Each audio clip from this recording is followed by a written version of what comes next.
गरुड़ पुराण के बारे में सभी जानते होंगे। गरुड़ पुराण में स्वर्ग, नरक, पाप, पुण्य के अलावा भी बहुत कुछ है। उसमें ज्ञान, विज्ञान, नीति, नियम और धर्म की बातें हैं। गरुड़ पुराण में एक ओर जहां मौत का रहस्य है, जो दूसरी ओर जीवन का रहस्य छिपा हुआ है। गरुड़ पुराण से हमें कई तरह की शिक्षाएं मिलती है। गरुड़ पुराण में मृत्यु के पहले और बाद की स्थिति के बारे में बताया गया है। यह पुराण भगवान विष्णु की भक्ति और उनके ज्ञान पर आधारित है। प्रत्येक व्यक्ति को यह पुराण पढ़ना चाहिए। गरुड़ पुराण हिंदू धर्म के प्रसिद्ध धार्मिक ग्रंथों में से एक है। 18 पुराणों में से इसे एक माना जाता है। गरुड़ पुराण में हमारे जीवन को लेकर कई गूढ़ बातें बताई गई है, जिनके बारे में व्यक्ति को जरूर जानना चाहिए। तो नमस्कार मित्रों, मोटिवेशन ज्ञान चैनल में आपका स्वागत है। आशा करता हूँ कि भगवान जगन्नाथ की कृपा से आप सब कुशल मंगल होंगे। तो चलिए आज की कथा प्रस्तुत आरंभ करते हैं। जिंदगी है तो मित्र भी हैं और शत्रु भी। कहते हैं कि जिसका कोई शत्रु नहीं वह अपनी जिंदगी में कुछ नहीं कर रहा है। ऐसे में उसका कोई मित्र भी नहीं होता। इसका यह मतलब नहीं कि हम जानबूझकर लोगों को शत्रु बनाएं। यदि हम अपने तरीके से जी रहे हैं तो निश्चित ही शत्रु बनना स्वाभाविक है। शत्रु या दुश्मन में से कुछ सामान्य होते हैं और कुछ खतरनाक, अर्थात ऐसा शत्रु जो दिल पर ले लेता है, जिंदगी को हल्के फुल्के में नहीं लेते हैं। अब ऐसे शत्रुओं से चतुराई से शत्रु बचना होता है, अन्यथा वह कब, कहां और कैसे आपको चोट देने इसका कोई भरोसा नहीं। गरुड़ पुराण के नीतिसार में कहा गया है कि शत्रुओं से निपटने के लिए सतर्कता और चतुरता सहारा लेना चाहिए। शत्रु लगातार हमें नुकसान पहुंचाने का प्रयास करते रहते हैं। ऐसे में यदि हम चतुरता नहीं दिखाएंगे तो नुकसान उठाएंगे।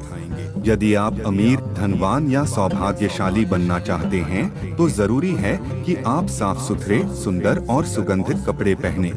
गरुड़ पुराण के अनुसार उन लोगों का सौभाग्य नष्ट हो जाता है जो गंदे वस्त्र पहनते हैं। जिस घर में ऐसे लोग होते हैं जो गंदे वस्त्र पहनते हैं, उस घर में कभी भी लक्ष्मी नहीं आती है, जिसके कारण उस घर से सौभाग्य भी चला जाता है और दरिद्रता का निवास हो जाता है। देखा गया है कि जो लोग धन और सभी सुख सुविधाओं से संपन्न हैं, लेकिन फिर भी वह लोग गंदे कपड़े पहनते हैं, उनका धन धीरे धीरे नष्ट हो जाता है।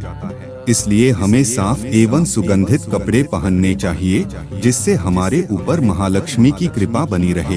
कितना ही कठिन से कठिन सवाल हो, ज्ञान हो, विद्या हो या याद रखने की कोई बात हो, वह अभ्यास से ही संरक्षित रखी जा सकती है। अभ्यास करते रहने से व्यक्ति उक्त ज्ञान में पारंगत तो होता ही है, साथ ही वह उसे कभी नहीं भूलता है। करत करत अभ्यास के जन्मति होत सुजान, रसरी आवत जात, सिल पर करत निशान। अर्थात जब रस्सी को बार बार पत्थर पर रगड़ने से पत्थर पर निशान पड़ सकता है, तो निरंतर अभ्यास से मूर्ख व्यक्ति भी बुद्धिमान बन सकता है। अभ्यास के बगैर विद्या नष्ट हो जाती है। यदि ज्ञान या विद्या का समय समय पर अभ्यास नहीं करेंगे तो वह भूल जाएंगे। गरुड़ पुराण के अनुसार माना जाता है कि जो भी हम पढ़े उसका हमें हमेशा एक बार अभ्यास करना चाहिए, जिससे कि वह ज्ञान हमारे मस्तिष्क में अच्छे से जम जाए। संतुलित भोजन करने से ही निरोगी काया प्राप्त होती है। भोजन से ही व्यक्ति सेहत प्राप्त करता है और भोजन से ही वह रोगी हो जाता है। भोजन ही हमारे शरीर का मुख्य स्रोत है। हमें हमेशा आधी से ज्यादा बीमारी इस वजह से होती है कि हम असंतुलित खानपान लेते हैं, जिसके कारण हमारा पाचन तंत्र ठीक से काम नहीं करता है। इसलिए हमें सदैव सुपाच्य भोजन ही ग्रहण करना चाहिए।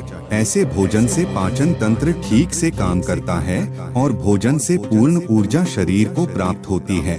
पाचन तंत्र स्वस्थ रहता है और इस वजह से हम रोगों से बचे रहते हैं। एकादशी व्रत को ग्रंथों और पुराणों में श्रेष्ठ बताया गया है। गरुड़ में तो इसका महिमा का खूब बखान किया गया है। जो व्यक्ति एकादशी का व्रत रखता वह सभी कष्टों से बचा रहता है। उसे उस व्रत का निश्चित ही लाभ मिलता है। एकादशी व्रत रखने के कुछ नियम होते हैं। इस व्रत को नियम अनुसार ही रखना चाहिए। इस दिन सिर्फ फलाहार ही लेना चाहिए। किसी भी प्रकार का व्यसन नहीं करना चाहिए, तभी यह व्रत फल देते हैं। ज्योतिषियों अनुसार इसे रखने से चंद्र का कैसा भी बुरा असर हो वह खत्म हो जाता है। हालांकि तुलसी का महत्व गरुड़ पुराण के अलावा अन्य कई पुराणों में भी बताया गया है। तुलसी को घर में रखने से सभी तरह के रोगों से मुक्ति मिलती है। इसका प्रतिदिन सेवन करने से किसी भी प्रकार से व्यक्ति को कोई रोग हो नहीं सकता। तुलसी को अपने घर में स्थान देने तथा जल देने से अवरुद्ध रास्ते खुल जाते हैं। इन्हें भगवान के प्रसाद में सेवन करने से सारे शारीरिक और मानसिक विकार दूर होते हैं। विष्णु जी की पूजा के पश्चात इनकी पूजा करने से बहुत फल मिलता है। किसी भी देवी देवता या धर्म का अपमान करने वाले को एक दिन जिंदगी में पछताना होता है और वह नरक में जाता है। गरुड़ पुराण अनुसार ऐसे लोगों के बारे में बहुत कुछ लिखा हुआ है।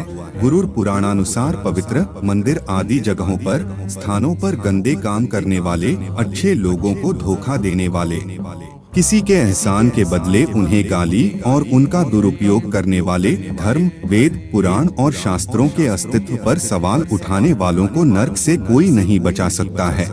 तो आज के लिए इतना ही मित्रों। ऐसे ही कुछ जानकारी आपके लिए लेके आऊंगा अगले वीडियो में। अगर ये जानकारी आपको अच्छी लगी हो तो वीडियो को लाइक करें, शेयर करें और सब्सक्राइब करें। धन्यवाद।